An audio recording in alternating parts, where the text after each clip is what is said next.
জয় Bangla slogan নিয়ে যা বললেন মমতা। শেখ হাসিনা সরকারের পতনের পর জয় বাংলা স্লোগান নিয়ে নানা আলোচনা ও বিতর্ক শুরু হয় বাংলাদেশে, যা আদালত পর্যন্ত গড়ায়। অন্যদিকে যুক্তরাজ্যের বিভিন্ন জায়গায় বাংলায় লেখা জয় বাংলা স্লোগান মুছে ফেলা হয়েছে বলে খবর ছড়িয়ে পড়ে। আর এসব খবরেরই প্রতিক্রিয়া জানিয়েছেন ভারতের পশ্চিমবঙ্গের মুখ্যমন্ত্রী মমতা বন্দ্যোপাধ্যায়।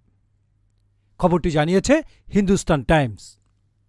মমতা বলেন, আমাদের এখানে জয় বাংলা স্লোগান আছে এবং থাকবে, কারণ এই স্লোগান কাজী নজরুল ইসলামের একটি কবিতা থেকে নেওয়া হয়েছে। বাংলা ও বাঙালির গর্ব প্রকাশ করার জন্যে জয় বাংলা স্লোগান দেওয়া হয়। বাংলাদেশে যাই হোক, আমাদের এখানে জয় বাংলা স্লোগান আছে এবং থাকবে।